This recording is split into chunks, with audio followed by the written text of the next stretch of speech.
오늘날 크레딧이라고 하는 단어를 많이 사용하고 있죠. 이 크레딧이라는 단어는 사실 여러 가지 의미로 사용이 되고 있습니다. 예컨대 영화 같은 것을 보시게 되면 시작할 때나 끝날 때 화면에 이름들이 쭉 나열되어 나오지 않습니까?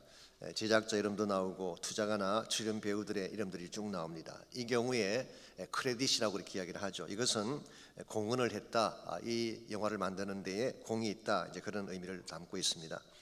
경제적으로는 신용도를 말합니다. 그래서 크레딧이 좋다, 나쁘다 그런 이야기를 하죠. 미국에서는 일반적으로 크레딧 점수가 한 700은 돼야지 괜찮다는 말을 듣죠. 그때 은행 대출도 쉽게 되고 집을 구매하는 것도 용이하게 됩니다. 혹은 여러분이 쓰시는 크레딧 카드도 크레딧이라는 단어를 쓰게 되죠. 이것은 재정적인 능력을 믿고 그 사람이 가진 재정적인 능력을 믿고 미리 돈을 쓸 수 있도록 허락하는 카드죠. 쉽게 말하면 외상 카드입니다. 그러니까 크레딧 카드는 많이 갖는 게 좋지 않습니다. 또 한 가지가 더 있습니다. 이 크레딧이라는 단어는 대인 관계를 평가할 때도 사용이 됩니다. 이 경우에는 신뢰도를 말하는 것입니다. 과연 내가 저 사람을 믿을 수 있을까? 저 사람이 하는 일이라면 안심하러 따라가도 괜찮을까? 그때 사용되는 것이 신뢰도, 크레딧에 대한 이야기를 합니다. 우리가 신뢰도가 높을 때에 사람들에게 인정을 받게 되고 우리를 사람들이 따라오게 됩니다. 근데 만일에 신뢰도가 땅에 떨어진다면 우리가 무엇을 해도 사람들의 마음을 얻을 수가 없고 배척을 당할 수밖에 없습니다. 자, 그렇다면 오늘날 현대 크리스찬들이 세상 사람들에게서 받는 신뢰도는 얼마나 될까요? 일반적으로 여러분이 아시는 바처럼 우리 기독교의 신뢰도가 땅에 떨어졌다는 이야기를 많이 듣고 있죠. 쉽게 표현하면 예수 믿는 사람 믿을 수 없다, 이제 그런 뜻입니다. 한국 같은 경우에 제가 통계를 봤더니 기훈실에서 몇 년 전에 만든 통계입니다. 한국 교회에 대한 신뢰도가 5점 기준으로 2.62점을 받았습니다. 굉장히 적은 점수입니다. 한국 성인 중에 19.4%만이 한국 교회를 신뢰한다는 답이 나왔어요. 왜 이런 현상이 나왔을까요? 예수님의 가르침에 문제가 있어서 그럴까요? 절대 그렇지 않습니다. 예수님의 티칭에 대한 것은 인도의 깐디도 인정한 바가 있잖아요. 예수님 가르침에는 아무 문제가 없습니다. 그렇다면 성경 말씀이 잘못돼서 그런 것일까요? 그렇지 않습니다. 오히려 반대인 것입니다. 주님께서 가르쳐주신 삶과 우리가 실제로 보여주는 삶이 다르기 때문에 신뢰를 받지 못하는 것입니다. 예를 들어서 예수님께서는 진실된 삶을 가르쳐주셨는데 우리의 삶이 거짓으로 가득 차 있다면 사람들이 우리를 믿을 수 있겠습니까? 예수님께서는 사랑을 가르쳐 주셨는데 우리의 마음이 미움과 다툼으로 가득 차 있다면 누가 크리스찬 삶의 가치를 인정하겠습니까? 오늘 한국 교회가 겪고 있는 위기의 본질은 환경에 대한 문제가 아닙니다. 물질적으로 경제적으로 어려움이 겪어서 생기는 문제가 아니라 우리 물질적인 차원에서만 본다면 오늘날의 한국 교회만큼 안정되고 부유하게 사는 시대가 어디 있겠습니까? 초대교회와 비교를 해보시면요, 초대교회는 가진 것도 없었고 박해 가운데 있었습니다. 그럼에도 불구하고 그들은 성장하고 부흥을 했고 그 당시 로마 제국을 뒤집어 놓을 만큼 파워가 있었어요. 어떻게 초대교회는 가진 것이 없는데도 이와 같은 힘을 발휘했는데 오늘 현대교회는 많은 것을 가지고서도 이렇게 힘이 없는 존재가 됐을까요? 한마디로 요약하면 예수님의 가르침대로 살지 않아서 그런 것입니다. 여러분과 제가 이것을 회복하지 아니하면 아무리 많은 프로그램들을 개발을 하고 집회 숫자를 늘려도 한국 교회의 부흥은 요원하리라고 생각합니다.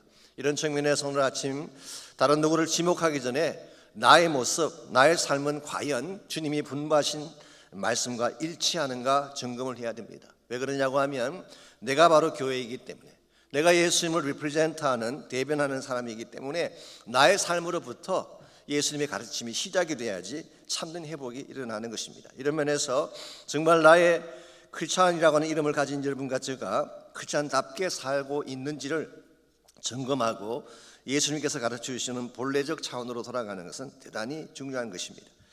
오늘 함께 봉독한 본문에 보시게 되면 야고보 선생이 섬기던 교회 안에 일어난 문제 하나를 소개하고 있습니다. 한마디로 요약하면 예수 믿는 자들이 모인 교회인데 예수님과 다른 모습을 보이고 있기 때문에 사실은 이것을 지적하며 책망을 한 것입니다. 1절 말씀 보겠습니다. 내 형제들아, 영광의 주 곧 우리 주 예수 그리스도에 대한 믿음을 너희가 가졌으니 사람을 차별하여 대하지 말라. 여기선 그리스도에 대한 믿음을 너희가 가졌다, 이런 표현을 썼습니다. 이걸 한마디로 말하면 뭐라고 말할 수 있을까요? 예수 믿고 구원받고 예수 따르는 자가 되었다는 것입니다. 예수님 따르는 자가 됐으면은 당연히 예수님처럼 행동을 해야 되는데 차별을 한 것 같습니다. 그래서 차별하지 말라고 설명한 것입니다. 2절 말씀부터 4절까지를 보면 그 차별한 내용이 구체적으로 잘 표현이 되어 있죠. 2절 말씀, 만일 너희 회당에 금가락지를 끼고 아름다운 옷을 입은 사람이 들어오고 또 남루한 옷을 입은 가난한 사람이 들어올 때에 너희가 아름다운 옷을 입은 자를 눈여겨보고 말하되 여기 좋은 자리에 앉으십시오 하고 또 가난한 자에게는 말하기를 너는 거기 서 있든지 내 발등성 아래 앉으라고 말하면, 여기에 두 가지 부류의 사람이 소개되고 있죠. 부유한 사람, 금가락지를 끼고 아름다운 옷을 입은 사람, 소위 말해서 골드핑거, 손에 금가락지를 끼고 구찌니 루비통으로 잔뜩 장식을 한 그런 부자.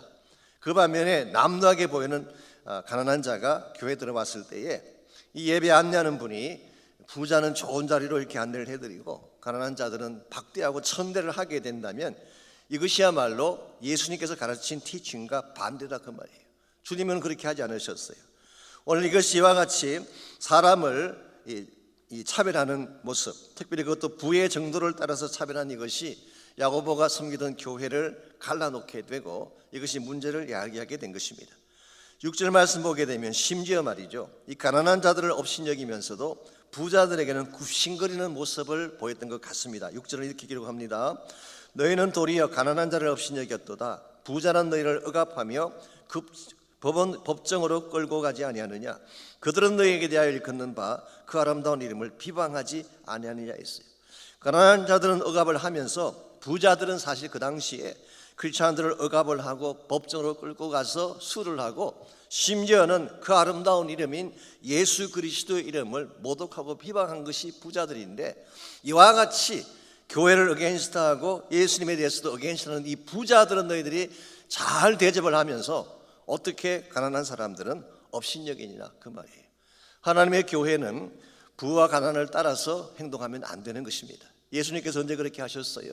예수님께서는 오히려 가난한 자들을 선택하시고 약자들 편에 서셔서 사역들을 하셨잖아요. 오늘 여러분 가정의 삶이 예수님의 티칭과 정반대를 향하고 있다면 교회가 무슨 일을 준비해도 세상 가운데 어필할 수가 없습니다. 이와 같은 모습으로는 하나님 나라의 확장도 불가능하게 되고 복음의 길도 막힐 수밖에 없는 것이죠. 이런 측면에서 우리가 정말 교회를 교회답게 만들고 하나님 복음을 땅끝 속에 스며들게 만들기를 소원한다면 주님이 가르쳐 주신 본래 삶으로 돌아가야 되는 것입니다. 그래서 예수님이 가르친 본래 삶으로 돌아가서 참 주님의 가르침과 일치된 모습을 보일 때에 상실했던 크레딧이 회복되어지고 또 하나님의 나라의 영광도 회복이 되는 것입니다. 이런 면에서 우리가 어떻게 하면 이와 같이 우리의 잘못된 행동 때문에 실추되어진 크리스찬 삶의 크레딧을 회복하고 하나님의 영광을 드러낼 수 있을지 오늘 본문을 중심으로 한 세 가지 원리를 정리해 보려고 합니다. 첫 번째로 바른 시각을 가져야 되는 것입니다. 2절과 3절에서 부자와 가난한 자들을 구별해서 대접한 근거가 무엇이었습니까? 그들이 소유한 내면을 보고 그렇게 했나요? 아니면 그들의 인격이나 인품을 따라서 했습니까? 아닙니다. 오로지 그들의 겉모양이죠. 그들이 걸치고 있는 옷이나 장식품을 보고 판단한 것입니다. 이게 소위 말하는 세속적인 육신적인 안목이라고 할 수가 있습니다. 보이는 것만 보는 것이 육신적인 안목 아니겠어요? 세상 사람들이 칭찬하는 것만 우리도 흠모하게 된다면 우리는 세속적 안목을 벗어나지 못한 것입니다. 이와 같은 안목으로는 참된 의미에서 영적 세계를 볼 수도 없고 하나님의 영광을 살아갈 수도 없는 것입니다. 이와 같이 육신적 안목에 젖어 있는 경우에는 4절 말씀 보게 되면 이와 같은 시각을 가진 자를 악한 생각으로 판단하는 자라고 그렇게 표현했습니다. 왜 외모를 보는 이 편견적인 시각을 악하다고 말씀하셨을까요? 이유는 이것입니다. 우리 인간은 하나님의 형상으로 지음받은 존재이죠. 그러므로 우리 외모에 상관없이 우리 안에는 뭐가 있어요? 하나님의 형상이 있어요. 우리를 창조하신 분이 하나님인데 만약 사람의 외모를 가지고 판단하게 되면 결과적으로 누구를 판단하는 게 되나요? 우리를 만드신 하나님을 판단하는 것이 되는 것입니다. 예컨대 아이를 보고 야 어떻게 이렇게 못생겼니? 누굴 닮아서 이렇게 못생겼니? 그렇게 말을 얘기한다면 누구 욕하는 거예요? 그 부모를 욕하는 거 아니겠습니까? 오늘 사람들의 외모를 보고 잘생겼다 못생겼다 우리가 판단하게 되면 첫째는 기준도 참 애매합니다. 이 아름답다는 것의 기준이 뭐예요?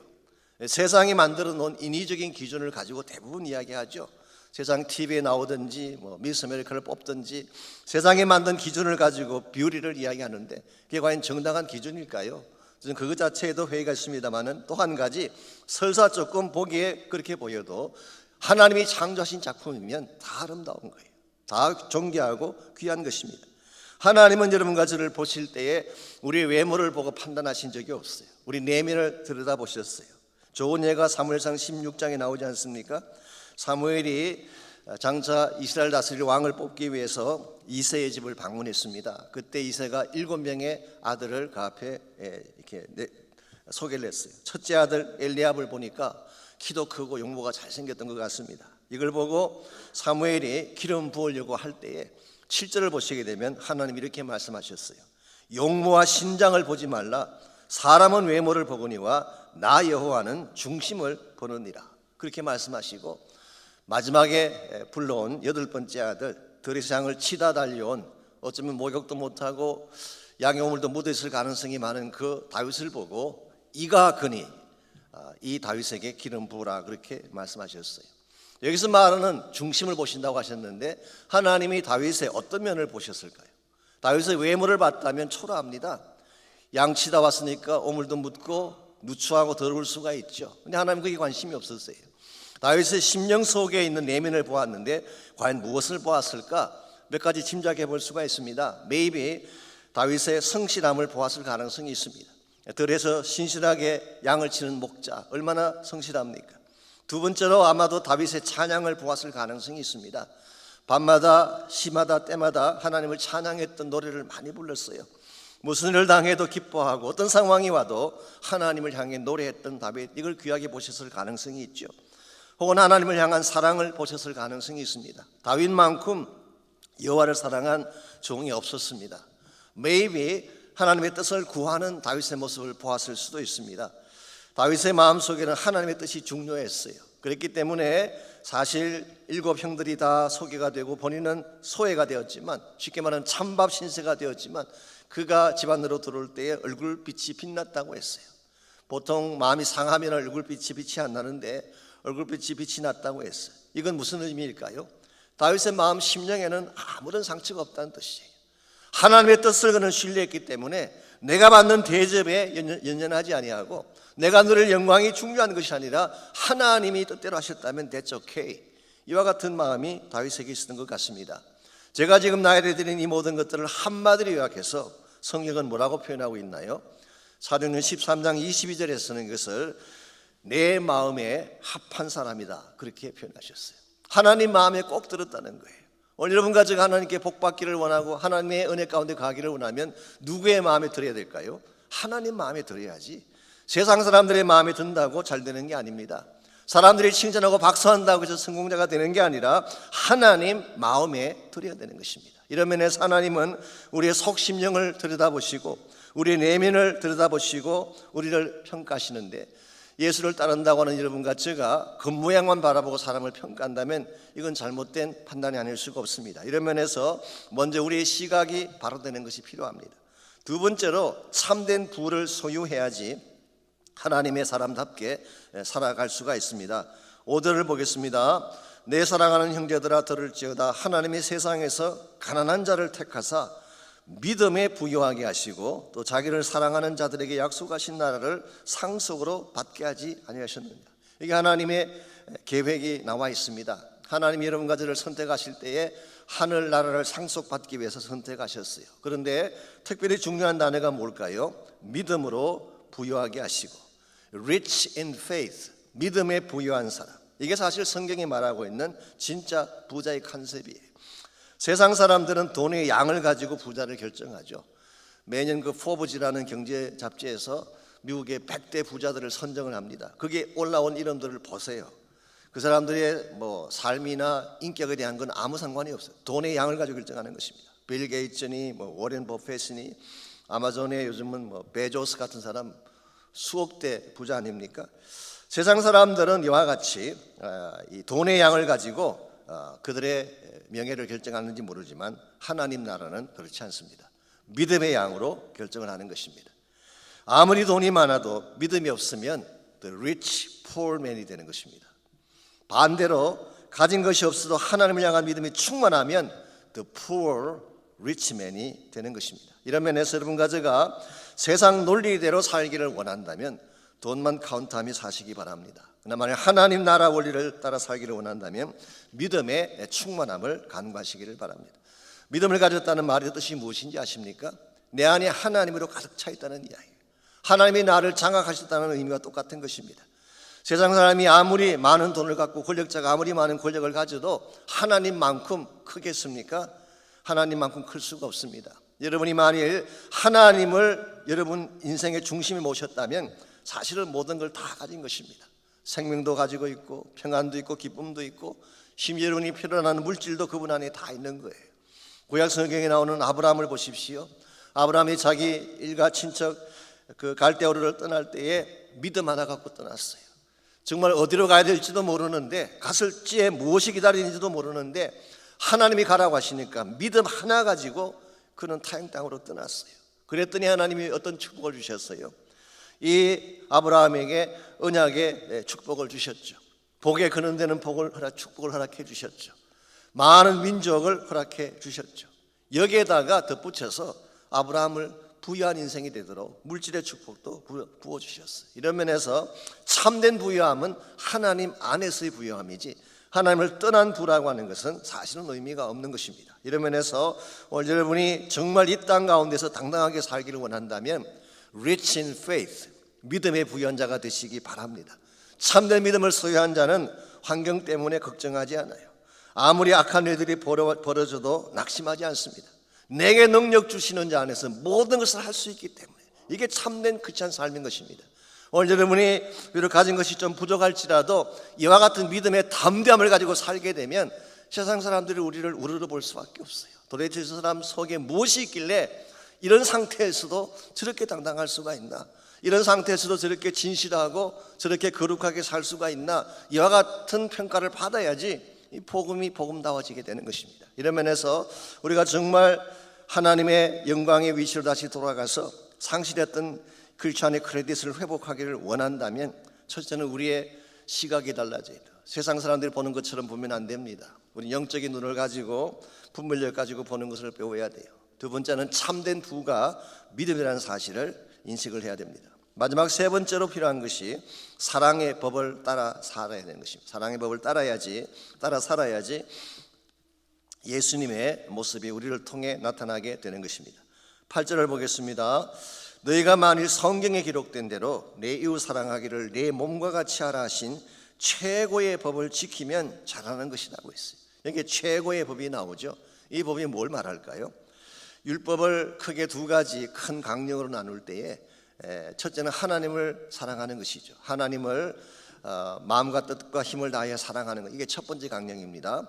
두 번째는 이웃을 내 몸같이 사랑하는 거예요. 오늘 본문에서 말하는 최고의 법이라고 하는 것은 바로 두 번째 강령에 해당하는 거예요. 이게 사실은 율법의 정신을 축약한 하나님의 법이라고 할 수가 있습니다. 이와 같은 것이 최고의 법인데 9절 말씀 보십시오. 만일 너희가 사람을 차별하여 대하면 죄를 짓는 것이니 율법이 너희를 범죄자로 정죄하리라고 했습니다. 이 하나님이 말씀하시는 최고의 법이 이웃을 사랑하는 것인데 이것을 어기게 되면 차별하고 학대하고 착취하게 되면 이건 죄를 짓게 된다. 그 근거가 뭐냐? 율법이다. 율법의 정죄를 따라 죄를 짓게 되는 것이다. 그렇게 말씀하고 있어요. 여기까지만 보게 되면 사실 좀 마음에 부담이 됩니다. 왜냐하면 율법의 조항을 따라 모든 것을 행하고 정말 하나님께서 말씀하신 최고의 법을 지키는 것이 우리에게 가능할까라는 의심 때문에 그렇습니다. 실제로 10절과 11절을 보시면 오늘 성경이 그 사실을 이미 말씀하고 있어요. 누구든지 온 율법을 지키다가 그 하나를 범하면 모두 범한 자가 되나니 간음하지 말라 하시니가 또한 살인하지 말라 하셨은즉 내가 비록 간음하지 아니하여도 살인하면 율법을 범한 자가 된다. 율법의 수많은 조항 가운데 한 조항만 어겨도 율법을 어기는 자가 된다는 것입니다. 이런 면에서 율법을 우리가 다 지킴으로 행함으로 말미암아 최고의 법까지 올라가는 것은 실제로는 불가능한 거예요. 근데 참 감사할 사실이 하나 있습니다. 하나님 이 사실을 너무 잘 아시기 때문에 여러분과 저에게 또 하나의 법을 주셨어요. 그게 12절 말씀입니다. 12절, 너희는 자유의 율법대로 심판받을 자처럼 말도 하고 행하기도 하라. 여기 자유의 율법이라고 하는 표현이 나오죠. 이 말씀이 사실은 8절에서 말한 최고의 법과 일맥상통하는 것입니다. 이걸 쉽게 표현하면 복음의 원리, 사랑의 원리를 따라 사는 법을 말하는 것입니다. 우리가 율법 조항을 따라 살 수는 없는데 그러나 사랑을 따라 살 수는 있어요. 좀 더 설명을 드리자면 여러분과 제가 구원받은 것이 또 하나님의 사랑을 받은 것이 은혜로 사랑받은 것 아닙니까? 우리가 잘나서 구원받은 것 아니잖아요. 우리 모두가 하나님의 은혜 때문에 구원받은 것이 그처럼 삶이라고 한다면 나도 용서하고 용납하고 사랑하고 긍휼을 베풀어야 된다, 그 뜻이에요. 우리가 율법을 조항을 지킬 수는 없지만 예수님의 사랑을 가지고 그들을 사랑할 수는 있어요. 우리 마음 가운데에 십자가의 사랑이 새겨져서 예수님께서 우리를 사랑하고 용납하신 것처럼 참된 사랑을 실천하게 되면 그때 맺어지게 될 열매가 우리 13절입니다. 긍휼을 행하지 아니하는 자에게는 긍휼이 없는 심판이 있으리라. 여러분과 제가 긍휼을 받았는데, 은혜를 받았는데 여러분은 다른 사람을 대할 때에 긍휼을 베풀지 아니하면 우리가 어떻게 용서를 받을 수가 있겠어요? 긍휼은 심판을 이기고 자랑하느니라. 참 귀한 말씀입니다. 이 말을 풀어 설명하면 이런 뜻입니다. 긍휼이 심판을 넘어선다, 그런 뜻이에요. 윌리엄 바클리는 이것을 이렇게 해석했습니다. Something better than justice. 이 justice라고 하는 것이 공의, 정의를 말하는데 무엇인가 공의보다 더 아름다운 것, 더 귀한 것. Something better than justice. 이 공의라고 하는 것은 행한 그대로 갚는 것을 공의라고 하죠. 누가 죄를 지었을 때 죄 지은 그대로 심판하는 것이 공의죠. 그래서 누가 나를 때리면 나도 같이 때리는 것입니다. 나에게 잘못을 범했으면 가서 복수하는 것이 어떤 면에서는 공의라고 할 수가 있죠. 그런데 긍휼이라고 하는 것은 이와 같은 공의를 넘어서서 더 높은 차원으로 살아가는 삶을 긍휼이라고 표현한 것입니다. 사실 이것은요, 예수님의 십자가 사건을 모르면 이해할 수 없는 개념이에요. 자, 예수님께서 십자가에 달리실 때 어떻게 달리셨나요? 사실은 무고하게 잡히셨습니다. 자기 제자들에게 배신당하고 채찍 맞고 억울하게 십자가 처형을 당하셨어요. 얼마나 많은 모욕을 겪으셨어요. 정말 죄 없으신 그분이 그 죄 많은 인간들 앞에 공개적으로 벌거벗은 상태에서 그렇게 처벌받고 수모를 당하시다 돌아가셨잖아요. 이 정도까지 갔으면 진짜 천군천사를 동원해다가 자기 뺨을 친 그 사람을 때려 죽이고 자기를 못 박은 그 로마 군인들을 처벌하고, 그게 우리가 생각하는 공의예요. 그게 우리가 일반적으로 말하는 정의인 것입니다. 그런데 예수님이 어떻게 하셨어요? 이와 같이 자기에게 악한 죄를 지은 자들을 향해서 아버지여, 저들이 하는 것을 저들이 알지 못합니다. 저들을 용서해 주십시오. 여러분, 이 한마디가 인류 역사를 바꿔 놓았어요. 미움과 다툼, 복수와 안갚음의 역사를 사랑과 용서와 화해의 역사로 바꾸어 놓았던 결정적인 사건이에요. 바로 십자가 사건이고, 여기에서 나타난 힘이 바로 긍휼의 힘이라고 할 수가 있습니다. 여러분, 정죄하고 십자가에 못 박았던 로마 사람들의 정의가 오늘 세상을 변화시키고 있나요? 아니면 마지막 순간까지 용서하고 사랑을 외쳤던 예수 그리스도의 긍휼이 이 땅을 변화시키고 있나요? 주님의 사랑이 오늘 어두운 이 세상을 변화시키고 있습니다. 우리가 이 사실을 배워야 되는 것입니다. 여러분과 제가 이 하나님의 긍휼 때문에 구원받았기 때문에 우리도 당연히 이와 같은 긍휼을 베풀고 용서를 실천해야지 우리를 통해 하나님 나라가 성취되게 되는 것입니다. 우리가 사는 이 세상은 정죄와 심판의 논리도 가득 차 있습니다. 가진 자와 가지지 못한 자가 편을 나누고 편견과 착취 속에 살고 있는 것이 우리의 현실이에요. 이와 같은 때에 여러분이 참 예수 믿는 사람답게 산다는 것이 무엇일까요?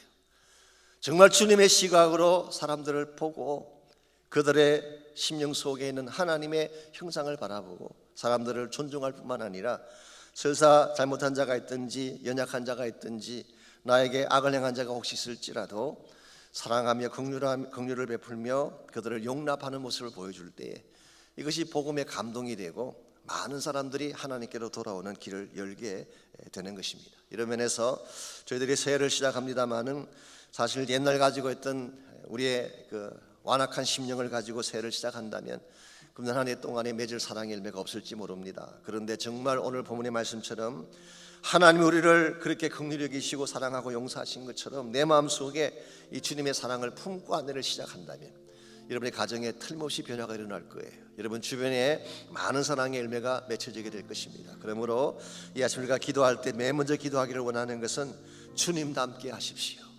나의 모습, 나의 언어, 나의 행동이 예수님 닮게 도와주십시오. 지금 내 안에는 아직도 죄가 있고 편견이 있고 욕심이 있고 세속적인 욕망이 있는데 하나님 이 모든 것들을 다 지워내시고 예수님 닮은 마음을 나의 마음속에 허락해 주십시오. 주의 심령이 내 마음을 가득 채워주셔서 2021년 한 해 동안은 예수님 닮은 자로 바르게 살 수 있도록 힘을 달라고 또 능력을 달라고 은혜를 부어달라고 먼저 함께 기도하겠습니다.